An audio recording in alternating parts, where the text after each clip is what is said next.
আসসালামু আলাইকুম। আমি আমার এক চাচার সাথে অবিরখিল গ্রামের আমিরউদ্দিন পাটারের বাড়ি এক চাচার সাথে কথা বলতেছি। ওনার বয়স বর্তমান চলে 59 বছর। উনি দীর্ঘ 30, 32, 35 অনুমানিক ধারণা এরপরে আজকে ফুটবল খেলতে নামছে। উনি যে হারে দৌড়াদৌড়ি করছে, ওনার শরীরে যে এনার্জি দেখলাম, ঠিক আছে, আমরা দর্শক যারা আছিলাম তারা সবাই খুবই আনন্দিত। কিন্তু আমরা দোয়া করি, ওনার দীর্ঘ আয়ু দোয়া করি এবং ওনার সুস্বাস্থ্য কামনা করি। আচ্ছা চাচা, আজকে যে আপনি খেলতে নামছেন, 35 বছর 30 বছর যাই হোক না কেন, আপনার থেকে কেমন লাগতেছে?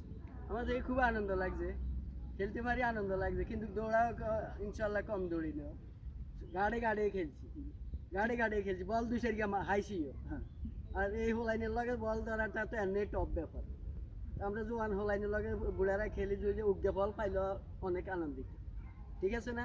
তা আপনি এরকম সবসময় খেলা হইলে আপনি কোন সবসময় খেলাধুলাতে অংশগ্রহণ করবেন? লগে অংশগ্রহণ করতে পারি না, একটা লজ্জিত লজ্জিত লাগে, এই জন্যই করি না। আজকে করলাম আর কি, দেখবো না চাচা, লজ্জিতর কোনো ব্যাপার না। আপনি যখন দৌড়াদৌড়ি করবেন, যখন হাঁটাহাঁটি করবেন, তখন আপনার শরীরেও ব্যায়াম হবে, শরীর সুস্থ থাকবে, শরীর সুন্দর থাকবে, আপনার মনও আনন্দ লাগবে। আপনি এই আনন্দ তো পোলাপানের লাগে, সাথে আনন্দ লাগে। খেলতেছেন, হাসি খুশি করতেছেন, মন খারাপ থাকলে এখানে আপনার কাছে আনন্দ লাগে। আনন্দ, তো এইগুলো এইভাবে আনন্দ। যখন এই অবিরখিল গ্রামের কোনো খেলাধুলা যদি হয়, তখন এইসব খেলাতে আপনাকে অংশগ্রহণে কি আমরা দেখতে পারবো?